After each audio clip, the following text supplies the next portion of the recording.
There's a new search algorithm in town. Is your shop still set up to win? Etsy has been making changes to how they present search results, and it could have an impact on your stats, listings, and sales. Stick around as we talk with Kara Buntin about what you need to be doing in your shop.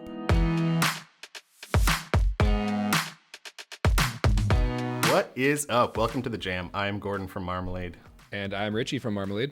And we are here today with our very special guest, Kara Buntin. Thank you so much for joining us today, Kara. Thank you for having me again. You guys are everybody's gonna get sick of seeing me, but Not possible. Well, if you haven't gotten sick of Kara yet and you want to see even more of her, she has her own YouTube channel, A Cake to Remember, or you can search for Kara Buntin on YouTube and you'll find her that way too. She's got a whole bunch of good videos over there too. I can't imagine anyone getting sick of watching you. You're always informative and you've got a great attitude about a lot of things. But I don't know, maybe some people could get sick of that. I don't know.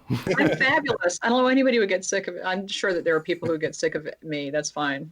Don't watch. Don't watch the channel then. Find some cat videos. That's what I do. Okay.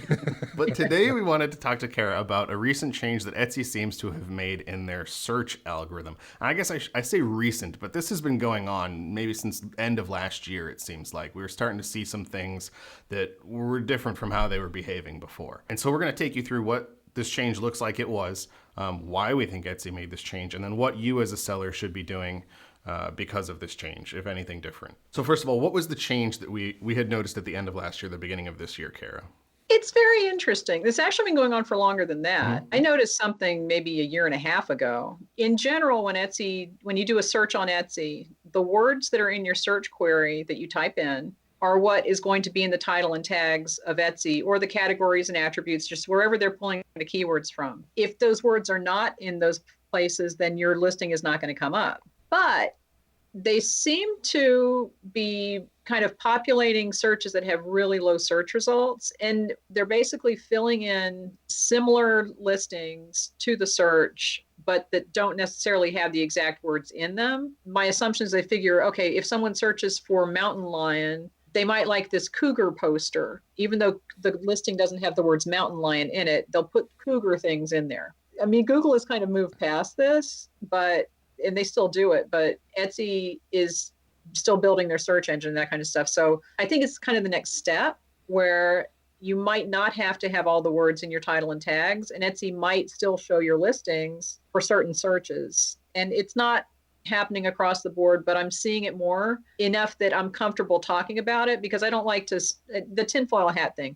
I don't like to speculate. Etsy's not made an announcement about this, but in the quarterly earnings result speeches and investor presentations, they said our goal is to be better at search and discovery. And it doesn't surprise me, but it's happening as far as I can see. Yeah, the cougar and mountain lion, I think, is a really good example, because when you think of that one from a shopper's perspective, if somebody's on there looking for mountain lion things, it could be that like they might be interested in cougar type things too, but they couldn't think of the word. I'm doing my search and man, what is that? It's like this cat they have in like California, like with mountains and stuff, like, oh, what is it? And I say mountain lion, but why should I as a shopper be punished to not see potential matches of what I have in my mind just because I couldn't think of the right word to use when I did my search? I shouldn't have to know the exact words to use to find what I'm looking for. Is sort of the mentality that people have come to because of Google, because of even Amazon, right? You don't necessarily have to have your keywords exactly perfect to find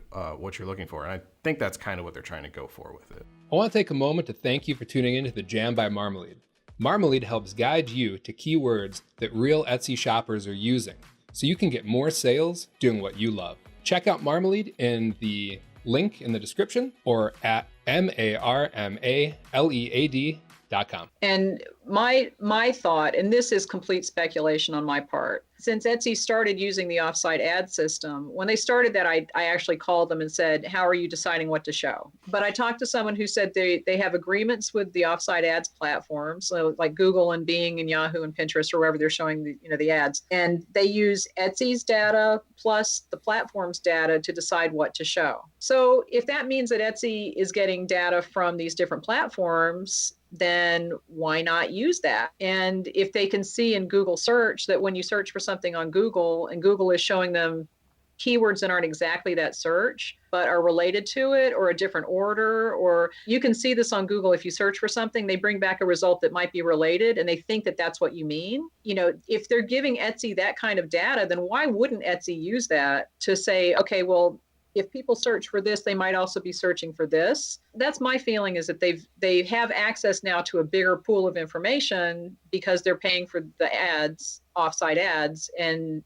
now they can use that to improve their own search and kind of widen the scope a little bit. So that's my suspicion. Not verified. That's the tinfoil hat theory. That's my suspicion. So the obvious concern for Etsy sellers who have done their keyword research and who understand that I don't want to target a keyword that has an insane amount of competition to it is that now all of a sudden some of the keywords that you're targeting, you might not be the only one showing up there. There could be these other listings that are getting pulled in that aren't actually targeting that keyword. And there's even a chance that they could be shown above your listing in search results. It's not like Etsy's just filling in the bottom of search results. They're kind of mixing them in the entire mix of things. So as a seller, that's the concern. Now, what do I need to do about that? If I'm selling on Etsy, is there anything that I should be doing because of this change? Should I freak out? Should I put on my tinfoil hat? Should I join Kara's Facebook group and comment about all my conspiracy theories? Like, what do I do? No, join my Facebook group, but don't comment about conspiracy theories. You don't have to do anything as long as you've been doing your SEO right the whole time. When you're doing, I think people get so focused on being found for one keyword or one string of words in that exact word order. If you have the string of words in that exact word order that someone types into the search bar, it's going to give you a little kind of a points advantage in Etsy search. And they are still going to show you pretty well, but there's other things that go into it now. It's not just that word order, but you still want to do that research and you still want to choose the best, quote unquote, best keywords to give you that little boost. And that might be the one thing that puts you at the top of the fold as opposed to at the bottom of the first page of search results, But if you've been giving Etsy information in the categories and the attributes, if you've been filling out your titles with relevant, realistic terms, you really don't have to do anything. The best way to take advantage of this is to watch your stats for those listings and see what you're being found for. Because I can look in my stats now and I find keywords that are not in my listing. And so I know that Etsy has shown that for that search term because someone typed it in and Etsy showed that listing for that term, even though those words are not in my listing. So I take those words and I put them in my listing. If Etsy showed me for that and someone thought that's a good result, I'm going to click through to it, then I do want to get that little boost. And I want to have that term in my listing so that Etsy doesn't have to fill it in for me. And it might put me at the top of the page instead of the bottom. That's the first thing. And the second thing is to go into Marmalead and use the storm feature and find synonyms. And it's the same concept that if you have the words in your listing already, then it's going to help you to be found for more searches without Etsy having to say, well, maybe we'll look to see if this one is related and we'll put that in maybe. You basically have to tell Etsy what your listing is, and you have to give it as much information that's relevant and accurate as you can. And as long as you've been doing that, you don't have to worry about doing any tricks. You don't have to panic. You don't have to freak out. Please do not take the attitude, because I've heard some people say, oh, well, now I don't have to worry about my research because Etsy's just going to show me. No, you need to still tell them, because they're looking for related listings to the search, and they need to know if your listing is related.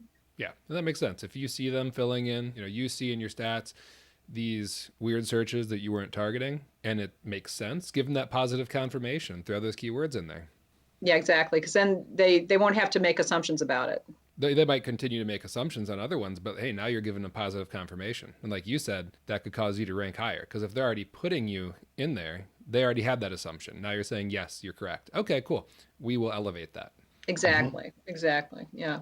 Yeah, I think, honestly, one of the main things that has helped there not be even more panic is that Etsy hasn't officially said anything about this. I think whenever Etsy officially comes out and says, like, oh, there's a change to search, then everyone gets freaked out about it, right? Oh, it's going to be a mess. Yeah. But you don't have to panic. They tweak the algorithm all the time. I have never changed anything. And the people who do SEO the way that I teach have not changed anything, and they're doing just fine. It's weird. Whenever they change the algorithm, whenever my sales drop for 3 days and then go back up, I know they've changed the algorithm. And then on the other side of it, they'll go up really busy for 3 days when it shouldn't be really busy. And then it goes back down to normal. So it's just little things like that. And if you pay attention, you'll be able to see it. But it's not anything to panic about if you're doing your SEO the right way to begin with. The way you described it as, they're growing their search engine, they're making little changes to it here and there, is a good way to think of it, because the foundations have always kind of stayed the same. And so if you're following the same basic idea of how Etsy SEO is structured, you're going to be okay.